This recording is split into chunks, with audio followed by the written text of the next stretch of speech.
Hey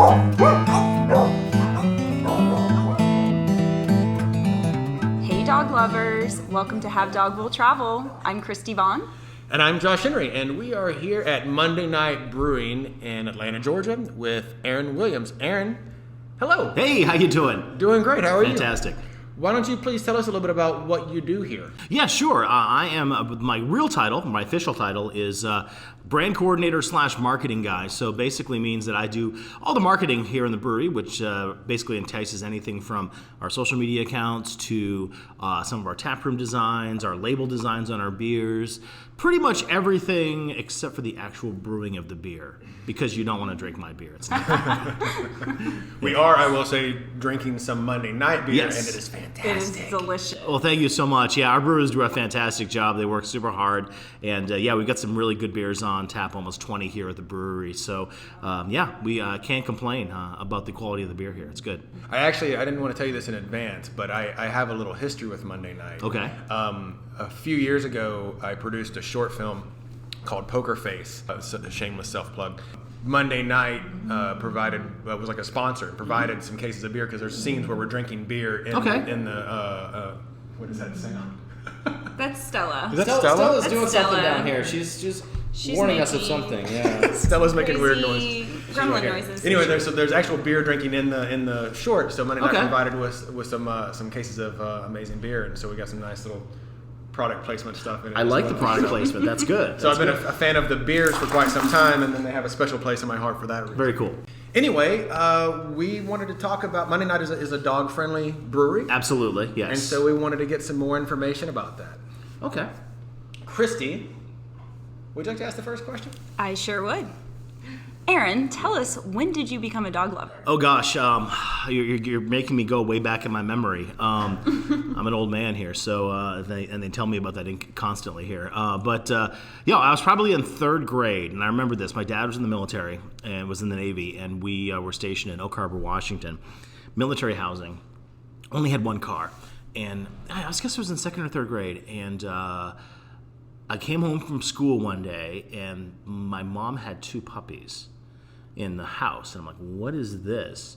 And she actually, because we only had one car, my dad took it to work, my mom had to walk to the grocery store, and by the time she was on her way back, there were two puppies in the field that someone had abandoned, chocolate Weimaraner mixes. And we took one, and the neighbors took another, and so we had our first dog, Hershey, and she was awesome. Yeah, so I had her basically all the way through, almost through high school. So yeah, she's been a long time. And then ever since then, we've always had dogs. My family has had golden retrievers ever since then. And my parents still rescue dogs. They're part of the fostering rescue program here in Atlanta for golden retrievers. And I've got my own crazy lab pointer, pit bull, something mix that we rescued from the shelter several years ago. Yeah, so dogs have been a huge important part of my life, and big important part of our lives here at Monday Night Brewing as well. That's awesome. And you covered the second question, which was your current dog. So you only have the one now? Yes, I've only got the one. I've got 3 kids, so I figured that's just enough. So Pepper is my girl. She's best we can guess about 10 or 11. So she's a little bit older girl, but she's still got a lot of spunk and keep up with my kids, which is a lot of fun. So, and sleeps with my son all the time, all in the evenings, and then has conveniently forgotten the rule that she's not allowed up on the couch anymore. So Ooh, they do forget that, don't they? they are amazingly, in her old age, she has certainly forgot that. It's kind of taken over. So yeah, that's it. Yeah. Oh, they acclimate to any, they're very give an inch, take a mile. Yes. We've been letting Stella on the bed more and more, and now she'll help herself in the middle of the night, she's gotten very sneaky about She's it. a ninja in the middle of the night. That's the one verboten place that we have. So she goes to my son's bed, but yeah, like our bed, we're like, no. But everything else, it's hers now. Yeah. So I'm sure you guys know how that is. Yeah, completely relate. Definitely. What is your favorite thing about dogs? You know what? I mean, you come home and they're super happy to see you. It's like you could have had the worst day in the world. You could have been stuck in traffic for 3.5 hours and all that kind of stuff. But they're just super stoked to see you. All you want to do is play with them. And, my dog loves to wrestle. And so we wrestle for a few minutes. And after that, your day is good. You don't have a care in the world. Your stress levels are down, everything like that. And they're just there for you, And my girl is super protective of my kids. It's she's small. She's maybe only about 30 pounds, but she's got the biggest bark. And people think I've got some pack of Rottweilers or something behind the door. So she's a great guard dog because she's super sweet. She's super tiny, but she just has this crazy bark. So she always lets us know when everyone's at the door, or when a leaf blows in the front yard, or when there's 3 kids passing around 3 doors down, all that kind of stuff. So, they're just such great companions, and, you just can't think or can't say too many good things about them. They just are blessings in our lives, and it's just great. I agree. Amen to that. I was really just thinking yesterday, the day before, about the general positivity of dogs usually, and just what a great energy they bring. Mm-hmm. Yeah, all they want to do is to see you and make you happy, and that's it, I wish my kids were like that. They just want you to make them happy. That's pretty much it. Exactly. Yeah. That's how it works. Right. All right. What is the best trip you've ever taken with your dog? I'll tell you, we did this a couple years ago. My wife had the great idea for us to travel to Maine. My family is from Maine originally, so we have lake camps up there. My grandparents and my uncle and my parents have a compound that's up there on a lake, and we go up there every year for a couple of weeks. So we made the decision to drive up there, and we took Pepper with us, and it was great because the dog, she's kind of back in the back seat with my son, just kind of chilling the whole time. But when she got to Maine, and it was like wide open spaces, it's like she's never kind of really seen these huge fields and things like that before, because they've got acres and acres of land that's just open. And just to see her run around and tear around and just have this fantastic time was really cool to see. It was a lot of fun. Yeah. Did you find that most places were dog friendly in that area? Yes, they were dog friendly. Yes, traveling up there sometimes, we had to take some liberties, but other than that, we usually we're okay. My son is older, of course, so he can take care of her while we kind of run to fast food, get lunch, and kind of run back out, and stuff like that. But yeah, most of the places are super dog friendly. Like I said, my parents had 2, so they kind of went around together, and she didn't want to go anywhere besides just that camp in the field. She was good chasing around and picking up all the scents of the deer and all that kind of stuff that are around her. She was good, man. She did not mind anything at all. Exactly. Well, so we'll shift a little bit to the brewery for a moment. Why do you feel it's important for people to be able to bring their dogs with them when they come to Monday Night Brewing? Sure. Now, Monday Night Brewing, we've always kind of thought of it as a community space. A lot of folks think of breweries as a bar, and we don't like to think of that way. We like to think of it as a place for the community to gather. So, a bar, you come in, you order drinks, it's a late night kind of spot. We want Monday Night Brewing, our 2 locations, the one over here now in West Midtown and the other one at the Garage, which is a little bit further south of here in Atlanta. We want it to be a gathering place for people to go. So we have a large kids area, for example. So we want parents to bring their kids and enjoy those types of things. We don't have TVs, so we don't want it. Again, we want people to kind of interact over beer and have conversations like this one, and we want people to really kind of deepen their human interactions over a good craft beer. And so having dogs, and dogs are such a vital part of our lives these days, only made sense. Not only because, again, our founders are big dog people, but also because the dogs are very important in our lives. And especially at the Garage location, which is, again, our newest location further south. It's on what's called the Beltline here in Atlanta. And in Atlanta, for folks who aren't here, there's a huge project to basically encircle the city with walking and bike path.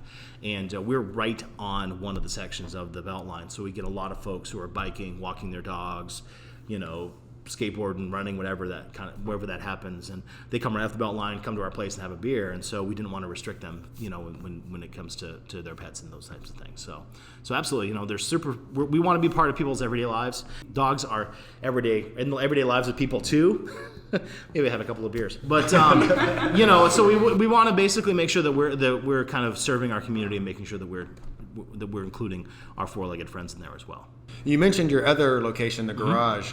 So Christy and I are both also actors, and we just went to her agency's holiday party, and they actually were hosting it at the Garage. Yep. Yeah, it's a great space. We were lucky enough to get into it's called the Lee and White development first, and so we've been there since September of 2017, and it's been just a really cool space for us. I don't know how much people know about the brewing process, but we have our barrel aging and sour facility there. So sour beer sometimes because they're using different types of bacteria and different types of yeast, they're wild. And if you put them in what we call a clean facility, like our normal brewing facility, they can run wild and cause havoc. So we needed a separate space to brew our sour beers, and so the garage is the perfect space to do that. We've got 20 taps, hopefully most of them all unique. We're right off the belt line, and it's just a really cool place to kind of sit and chill. Huge space. It is huge. It was great for an event. Yeah, It's we've perfect got for about that. 30,000 square feet for the public side, and then another 30,000 square feet for the private event side, which is where y'all were. And it's been really fun to see that kind of grow and develop. And sometimes when I work there, it's great because I'll sit there in the front because I like to watch people's reaction when they open the door and come in because they don't expect it. And they have this look of wonder on their face. I'm like, it's just a lot of fun to see. So I think yeah. we both had that look when we walked in. And it's great. I mean, there's going to be some more breweries that are coming on board in 2019, so it's going to be really kind of a nice little area with a lot of breweries and a lot of cool places and restaurants that'll be through, and we're proud to be the anchor tenant of that area, so it's a lot of fun. Yeah.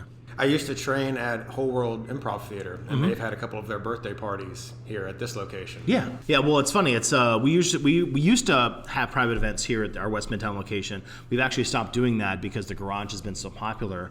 Okay. And frankly, I mean, we're sold out through the entire year of 2019. With maybe 1 or 2 weeks of exception. So it's been very popular for us, and it's, we can't complain. It's a lot of fun to be in. Yeah. Nice.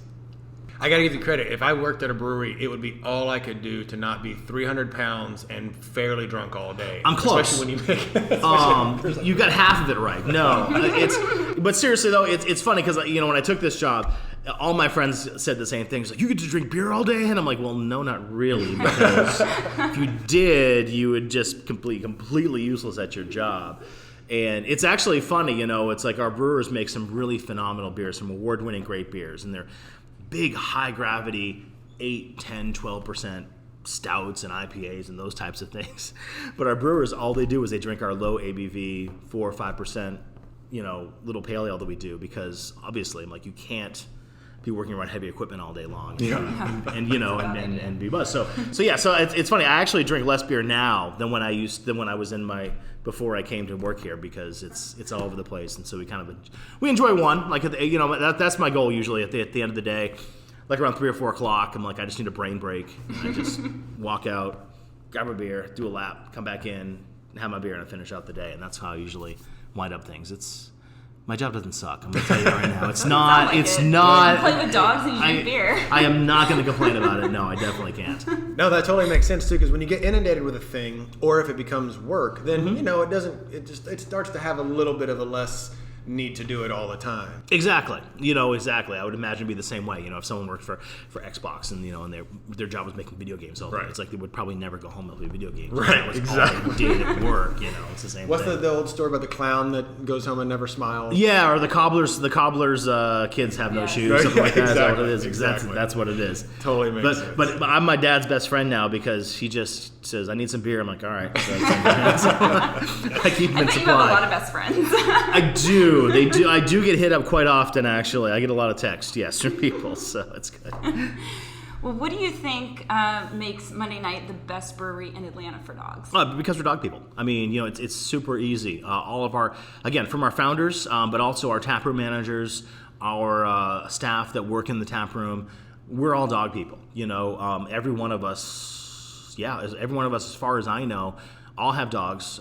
We like to bring them in on occasion. But you saw it out there in the tap room. They had that little Labradoodle that was out there. I mean, you might have missed it, but it's like our tap room team. Like every single one of them just came by and gave him a little pet and kind of played with him a little bit. So everyone does that. Everyone just loves dogs here, and we try to make it again a pretty safe space, for lack of a better term, for pet owners. It's have the outdoor patio here. We have the inside tap room, and as long as they're leashed and well behaved, they're certainly welcome. So, we like to do that and maintain, again, a really nice relationship between our patrons and their most important people in their lives, whether that be pets or actual children. Yeah, so we do both, definitely. Is there anywhere in the brewery, I imagine the actual brewing space, but is there anywhere that dogs aren't allowed? Yeah, I mean, obviously a health code regulations. Sure. We can't, while we're brewing and in the brewing space, there's no dogs allowed. But other than that, we're usually pretty good with that. So, Any crazy stories that come to mind as the things that have happened with dogs? being here? Or? Not really. I mean, sometimes you get the dogs that are kind of a little crazy. Sometimes, they get a little bit excited because they're in. They're not a as room well with a bunch behaved as of their people. parents think they Correct. are. That does happen sometimes. We do ask them to leave, but it's funny. Actually, this is funny. We've got our quote unquote guard dog. One of our co-founders, Jonathan, has a pit bull named Eden. And honestly, if you didn't know her, she looks pretty intimidating. She's just like, again, classic pit bull, built, muscular, just dense. And every single time we get a delivery with someone who doesn't know her, they like look in, they see her, and they're like, I can see them because my office is like my desk is right next to the door, and they kind of like look in, and I'm like, it's okay. I'm like, it's okay. You can come in. And they kind of like look, and sometimes I have to grab her just in case, they get scared. But after a couple of times, everyone knows, and they just all love on her, and she's super sweet. But she will steal your lunch if you're not careful. She will definitely do. Oh, I have one of those. Yes, she is the designated lunch stealer. So watch out for her. Yeah, Sadie will. She'll jump right up on a counter. You leave something for a minute, she will. Yeah, she talk will about snatch it. ninja. Yeah. She's a food ninja. Actually, there's a trash can in the bedroom, and if I am up not drinking, if I'm up eating pistachios, the pistachio seeds that are in the trash can the next morning will be strewn across the floor. Of course they will. Yes, because that's the day. She's a dumpster diver. There you go. It's the rescue dog. And it's also funny too. Yeah, because I was gonna say whenever Eden, because whenever we go to lunch, stuff like that, like her owner Jonathan has to come back with something. Like he literally has to have like an empty cup because she will grab whatever it is and like take it to buy as a trophy. And she needs that as soon as he comes back, and she can open the door here too. So it's like she'll run out the door and he's got to like give her something immediately, or else she just starts tearing around the place. It's very funny. So now I've heard that there's a thing now where is it expired grain, or what's the word for it? spelt grain or spent Yes. grain? Yeah, Yes. that can be used as to make dog food and dog Yes. treats. Dog Is that treats, is that yeah. something that you guys do or are looking into doing? We do not. We actually have a contract with a farmer who uses all of our spent grain at his farm to feed his animals. So, but I do know of people that do that. But a lot of breweries, again, we're looking at being as sustainable as possible. That's one of the things that the Brewers Association, our trade association, really wants us to kind of look to and go for. And we've done that for several years. Is obviously beer is made from a lot of spent grain, a lot of food waste, for lack of a better term, and it's fine. It's perfectly fine and usable. And we're lucky to have a farmer again that takes it off our hands once a week. He loads up his truck and goes for it. But there are people that can make spent grain, dog treats, even human bread, those types of things too. I mean, it's a perfectly good food additive. Of course, hops is not good for dogs, but other than that, but the spent grain itself, I've seen that happen. I know a lot of home brewers and stuff will make that as well for their dogs to kind of put together and go. So That's awesome. Yeah. Well, it's great to hear that it's getting reused. And yeah, it reduces the waste for us, and it's really a win-win for us. Not only does it help the farmers out by feeding their animals with a good, healthy product, but it helps us get rid of waste too. And that's the last thing we want to do is see a good food product that's usable head into the recycling bin to get basically wasted. Absolutely. Well, that was very informative. Thank you. We didn't know all of that, so thank you for explaining it. I try. Thank you very much. Yeah. Can you tell everybody where they can find Monday Night? The Yeah, two absolutely. locations? Yeah, sure. Super easy. MondayNightBrewing.com is our website. Of course, we're on Facebook and the Instagrams and the Twitters is what the kids say. Easiest place. We have 2 tap rooms open in Atlanta. We have one in West Midtown off of 17th Street in Howell Mill. And we also have another one in Southwest Atlanta in the Lee and White development. You can get directions again at MondayNightBrewing.com. Our beers are available across the entire state of Georgia, Tennessee, and also Alabama. So if you're in those states, go ahead and check us out. And who knows? Maybe we're going to be pouring in different festivals across the country this year too. So we might be able to check our beers out here as it happens too. But yeah, it's been a lot of fun. And like I said, if you're coming to Atlanta, I know it's a big tourist destination, especially when the warmer months start to hit. We get a lot of big games and stuff here. So come on down and enjoy and bring your pup. Nice. Yes. I'll tell you too. There's a lot of breweries. The IPAs are all the rage now, and Monday Night has a fine selection of various IPAs. Mm-hmm. But I think you guys have a very signature beer, in my mind, a very signature beer that is very standalone. in the Drafty Kilt. Interesting. Not a lot of people doing Scotch ales, and I think you guys have made a fantastic Scotch ale. Well, it's funny. Our founder started brewing, again, as of 2019, 11 years. And that was actually one of the first homebrew recipes they made. Wow. So that's the longest running beer that we have created.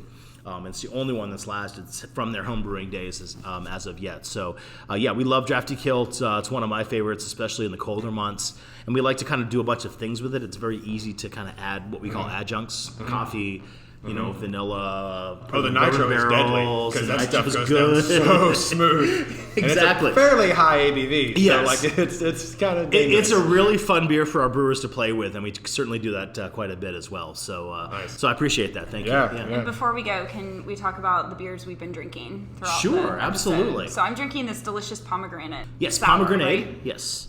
And that is again what we call a kettle sour. Super easy, super low ABV. I believe it's a 4.8, 4.9%. So Just it's perfect for a lightweight like myself. exactly. we put Who fresh loves sours? I'm fresh- one of the weird ones who loves fresh sours. pomegranate puree in there as well. So it really kind of makes that a nice touch. It's delicious. What you're drinking is called a Slam Dunk, 7.1% IPA. We've put lactose in it to give it a little more sweeter, balance it a little more. Also put fresh orange peel and vanilla beans in there as well. Super So smooth. it's like an orange creamsicle type of IPA. Yeah. I'm personally drinking what's called a 404 Page Not Found, which is one of our newest sort of small batch IPAs, classic kind of East Coast IPA with a lot of hop aroma and a lot of hop flavor, not a lot of bitterness to it. So we really pride ourselves in doing a lot of different styles of beer. So from sours to IPAs, our garage facility is home of our barrel aging program. So we get a lot of big, huge bourbon barrel aged stouts and stuff in there too. So, like I said, our brewers are world class. I can't say enough good things about those guys. They work super hard and they come up with some great liquid. Yeah. Okay, because I have to know, I've been wondering, who comes up with the names? The names are so Yeah. clever, they're punny, which I love. Marketing department. It's great, actually. So I wish I could take all the credit for it. But actually, my boss, our chief marketing officer, Jonathan Baker, and our brewmaster, Peter Kylie, sometimes they'll sit down and they'll basically drink the beer and just have a rap session back and forth, a brainstorming session, and come up with these crazy names. That sounds like fun. It's not a bad deal. They won't invite me to them yet, but that's okay. I'm getting there. And but yeah, so literally we have pages and pages of names. We love wordplay. We love just doing some crazy stuff with that, and I do appreciate that. Thank you. Awesome. Aaron, thank you so much for your time. Anytime. It's been great being here. Absolutely. And folks, come check out Monday Night Brewery and bring your pup and have a great time. So remember, if you want to take Fido on a trip, but you're worried it could all unravel, Just listen to us, Have Dogville Travel.